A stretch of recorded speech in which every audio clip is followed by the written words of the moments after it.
Dévotion journalière. Église La Foi Apostolique. Lecture biblique, Deutéronome chapitre 29 versets 1 à 29, chapitre 30 versets 1 à 20. J'en prends aujourd'hui à témoin contre vous le ciel et la terre, j'ai mis devant toi la vie et la mort, la bénédiction et la malédiction. Choisis la vie, afin que tu vives toi et ta postérité. Deutéronome chapitre 30 verset 19. Le jour était enfin arrivé où il faisait assez chaud pour planter des fleurs à l'extérieur sans craindre le gel. Je suis parti avec enthousiasme pour acheter des produits et équipements pour le jardin, avec l'intention d'avoir les jeunes plantes qui transformeraient les parterres de fleurs fatiguées par l'hiver autour de ma maison en une oasis de printemps. J'ai fait le tour des étalages de plantes proposées à la vente, à la recherche de celles qui apparaissent saines. J'espérais que certaines d'entre elles seraient déjà en fleurs, de sorte que l'ajout de couleurs dans ma cour viendrait bien plus tôt. Comme j'ai soigneusement inspecté chaque plateau de plantes, certaines ont été rejetées parce qu'elles avaient des tiges cassées ou étaient sèches et ratatinées. Mon attention était attirée par celles qui étaient luxuriantes et touffues, avec une promesse de vie et de croissance rapide.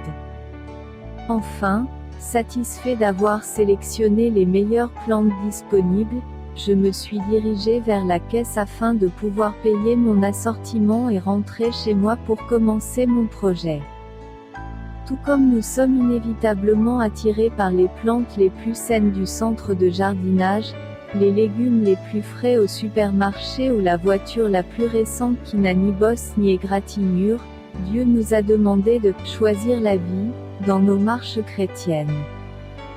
De la même manière que j'ai choisi les meilleures plantes ce jour-là au centre de jardinage, Moïse encourageait les enfants d'Israël à choisir le meilleur, à aimer Dieu et à obéir à sa voix, afin qu'ils reçoivent les bénédictions qu'il leur avait préparées.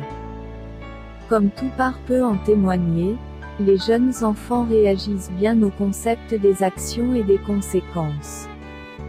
Quand mes enfants étaient petits et que je devais les emmener avec moi pour faire des courses ou aller nous promener, je leur disais où nous allions, combien de temps je pensais que cela nous prendrait, et le type de comportement que j'attendais d'eux. Ensuite, je leur promettais que s'ils sont coopératifs et obéissants, ils seraient autorisés à choisir une petite friandise avant notre retour à la maison. Je leur faisais également savoir que s'ils ne coopéraient pas, il y aurait des conséquences à notre retour à la maison. Peu importe la fréquence à laquelle nous suivions cette routine, il me semble que le seul moment où nous avions eu des problèmes de comportement importants était lorsque j'avais oublié de leur rappeler notre accord. Tandis que Moïse détaillait les conséquences, ou les malédictions, qui arriveraient aux enfants d'Israël à la suite d'un comportement pécheur et rebelle, il leur avait également dit que Dieu les recevrait quand ils seraient prêts à retourner à lui. Enfin, tout comme un parent exaspéré pourrait dire à un enfant de prendre la décision entre bien se comporter ou mal se comporter, Dieu a fait savoir aux enfants d'Israël qu'ils avaient deux choix définis. Ils pouvaient choisir la vie et la bénédiction, ou la mort et la malédiction. Aujourd'hui, Dieu nous donne le même choix. Il ne nous laisse pas sans espoir, mais nous appelle à prendre une décision consciente, de choisir la vie en nous livrant pleinement à lui. Contexte. Puisqu'il n'y avait pas de loi écrite pour les gens ordinaires, la répétition était une partie très importante du processus d'instruction pour les enfants d'Israël. Dieu les avait délivrés d'Égypte et avait conclu une alliance avec eux 40 ans plus tôt au mont Sinaï. Dans les chapitres précédents du Deutéronome, nous lisons où Moïse a décrit les bénédictions tangibles qu'il recevrait s'il était fidèle à l'alliance, et il a expliqué la confusion et la frustration qui résulteraient de leur désobéissance. Dans les chapitres 29 et 30, il a de nouveau expliqué les conséquences de la désobéissance pécheresse et les récompenses pour la soumission volontaire à la volonté de Dieu. Les remarques finales dans le discours d'adieu de Moïse sont un raisonnement de bon sens pour souligner le choix de l'homme et la promesse de Dieu. L'un des mots-clés de ce chapitre est la conscience. Dieu a promis qu'il rassemblerait à nouveau Israël et rétablirait leur nation s'ils se détournaient de leurs péchés et retournaient à l'Éternel. Moïse a ordonné à Israël, « Tu aimeras l'Éternel, ton Dieu, de tout ton cœur et de toute ton âme. » Deutéronome chapitre 30 verset 6. Regardez de plus près. Le thème de ces deux chapitres est l'alliance entre Dieu et Israël. Énumérez les diverses références à l'alliance au chapitre 29. Que pensez-vous qu'il arrivera aux personnes qui refusent de faire un choix? Donnez des exemples des domaines de la vie où vous prenez des décisions spirituelles de vie ou de mort. Conclusion. Dieu ne nous a ni caché ses commandements ni les éloigné de nous, au contraire, il nous a donné un plan à suivre qui nous apportera la victoire. Cependant, ces bénédictions ne sont pas automatiques, mais elles exigent que chacun de nous prenne un engagement individuel envers lui. Choisirez-vous de rechercher la volonté du Seigneur pour votre vie et la suivre afin d'obtenir les bénédictions qu'il a pour vous? Bonne journée à vous. Deutéronome 29. Voici les paroles de l'alliance que l'Éternel ordonna à Moïse de traiter avec les enfants d'Israël au pays de Moab, outre l'alliance qu'il avait traitée avec eux à Horeb.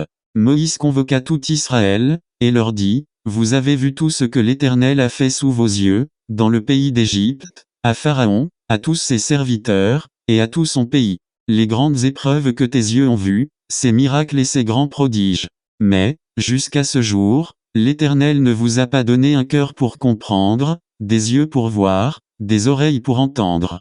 Je t'ai conduit pendant 40 années dans le désert, tes vêtements ne se sont point usés sur toi, et ton soulier ne s'est point usé à ton pied. Vous n'avez point mangé de pain, et vous n'avez bu ni vin ni liqueur forte, afin que vous connussiez que je suis l'Éternel, votre Dieu. Vous êtes arrivés dans ce lieu, Sion, roi de Hesbon, et Og, roi de Basan, sont sortis à notre rencontre, pour nous combattre, et nous les avons battus. Nous avons pris leur pays, et nous l'avons donné en propriété aux Rubénites, aux Gadites et à la moitié de la tribu des Manassites. Vous observerez donc les paroles de cette alliance, et vous les mettrez en pratique, afin de réussir dans tout ce que vous ferez. Vous vous présentez aujourd'hui devant l'Éternel, votre Dieu, vous tous, vos chefs de tribu, vos anciens, vos officiers, tous les hommes d'Israël, vos enfants, vos femmes, et l'étranger qui est au milieu de ton camp, depuis celui qui coupe ton bois jusqu'à celui qui puise ton eau. Tu te présentes pour entrer dans l'alliance de l'Éternel, ton Dieu, dans cette alliance contractée avec serment, et que l'Éternel, ton Dieu, traite en ce jour avec toi, afin de t'établir aujourd'hui pour son peuple et d'être lui-même ton Dieu, comme il te l'a dit, et comme il l'a juré à tes pères, Abraham, Isaac et Jacob. Ce n'est point avec vous seuls que je traite cette alliance contractée avec serment. Mais c'est avec ceux qui sont ici parmi nous, présents en ce jour devant l'Éternel, notre Dieu, et avec ceux qui ne sont point ici parmi nous en ce jour. Vous savez de quelle manière nous avons habité dans le pays d'Égypte, et comment nous avons passé au milieu des nations que vous avez traversées. Vous avez vu leurs abominations et leurs idoles, le bois et la pierre, l'argent et l'or, qui sont chez elles, qu'il n'y ait parmi vous ni homme, ni femme, ni famille, ni tribu, dont le cœur se détourne aujourd'hui de l'Éternel, notre Dieu, pour aller servir les dieux de ces nations-là, qu'il n'y ait point parmi vous de racines qui produisent du poison et de l'absinthe, que personne, après avoir entendu les paroles de cette alliance contractée avec serment, ne se glorifie dans son cœur et ne dise, j'aurai la paix, quand même je suivrai les penchants de mon cœur, et que j'ajouterai l'ivresse à la soif. L'Éternel ne voudra point lui pardonner. Mais alors la colère et la jalousie de l'Éternel s'enflammeront contre cet homme, toutes les malédictions écrites dans ce livre reposeront sur lui, et l'Éternel effacera son nom de dessous les cieux. L'Éternel le séparera, pour son malheur, de toutes les tribus d'Israël, selon toutes les malédictions de l'alliance écrite dans ce livre de la loi.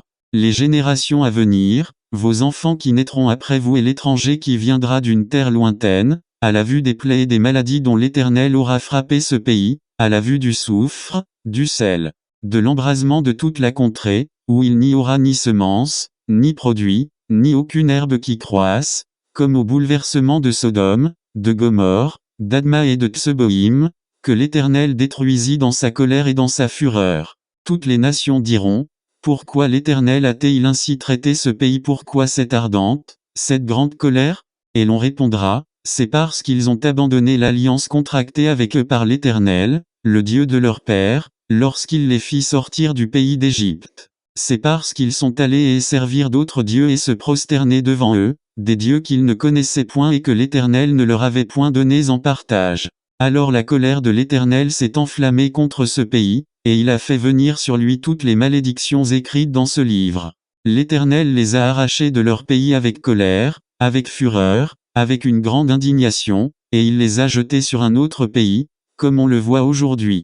Les choses cachées sont à l'Éternel, notre Dieu, les choses révélées sont à nous et à nos enfants, à perpétuité, afin que nous mettions en pratique toutes les paroles de cette loi. Deutéronome 30. Lorsque toutes ces choses t'arriveront, la bénédiction et la malédiction que je mets devant toi, si tu les prends à cœur au milieu de toutes les nations chez lesquelles l'Éternel, ton Dieu, t'aura chassé. Si tu reviens à l'Éternel, ton Dieu, et si tu obéis à sa voix de tout ton cœur et de toute ton âme, toi et tes enfants, selon tout ce que je te prescris aujourd'hui, alors l'Éternel, ton Dieu, ramènera tes captifs et aura compassion de toi, il te rassemblera encore du milieu de tous les peuples chez lesquels l'Éternel, ton Dieu, t'aura dispersé. Quand tu serais exilé à l'autre extrémité du ciel, l'Éternel, ton Dieu, te rassemblera de là, et c'est là qu'il t'ira chercher. L'Éternel, ton Dieu, te ramènera dans le pays que possédaient tes pères, et tu le posséderas, il te fera du bien, et te rendra plus nombreux que tes pères. L'Éternel, ton Dieu, circoncira ton cœur et le cœur de ta postérité, et tu aimeras l'Éternel, ton Dieu, de tout ton cœur et de toute ton âme, afin que tu vives. L'Éternel, ton Dieu, fera tomber toutes ces malédictions sur tes ennemis, sur ceux qui t'auront haï et persécuté. Et toi, tu reviendras à l'Éternel, tu obéiras à sa voix, et tu mettras en pratique tous ces commandements que je te prescris aujourd'hui. L'Éternel, ton Dieu, te comblera de biens en faisant prospérer tout le travail de tes mains, le fruit de tes entrailles, le fruit de tes troupeaux et le fruit de ton sol, car l'Éternel prendra de nouveau plaisir à ton bonheur, comme il prenait plaisir à celui de tes pères. Lorsque tu obéiras à la voix de l'Éternel, ton Dieu, en observant ses commandements et ses ordres écrits dans ce livre de la loi, lorsque tu reviendras à l'Éternel, ton Dieu, de tout ton cœur et de toute ton âme. Ce commandement que je te prescris aujourd'hui n'est certainement point au-dessus de tes forces et hors de ta portée. Il n'est pas dans le ciel, pour que tu dises, qui montera pour nous au ciel et nous l'ira chercher, qui nous le fera entendre, afin que nous le mettions en pratique. Il n'est pas de l'autre côté de la mer, pour que tu dises, qui passera pour nous de l'autre côté de la mer et nous l'ira chercher, qui nous le fera entendre, afin que nous le mettions en pratique. C'est une chose, au contraire, qui est tout près de toi, dans ta bouche et dans ton cœur, afin que tu la mettes en pratique. Vois, je mets aujourd'hui devant toi la vie et le bien, la mort et le mal. Car je te prescris aujourd'hui d'aimer l'Éternel, ton Dieu, de marcher dans ses voies, et d'observer ses commandements, ses lois et ses ordonnances, afin que tu vives et que tu multiplies, et que l'Éternel, ton Dieu, te bénisse dans le pays dont tu vas entrer en possession. Mais si ton cœur se détourne, si tu n'obéis point, et si tu te laisses entraîner à te prosterner devant d'autres dieux et à les servir, je vous déclare aujourd'hui que vous périrez, que vous ne prolongerez point vos jours dans le pays dont vous allez entrer en possession, après avoir passé le Jourdain. J'en prends aujourd'hui à témoin contre vous le ciel et la terre, j'ai mis devant toi la vie et la mort, la bénédiction et la malédiction. Choisis la vie, afin que tu vives, toi et ta postérité, pour aimer l'Éternel, ton Dieu, pour obéir à sa voix, et pour t'attacher à lui, car de cela dépend ta vie et la prolongation de tes jours, et c'est ainsi que tu pourras demeurer dans le pays que l'Éternel a juré de donner à tes pères, Abraham, Isaac et Jacob.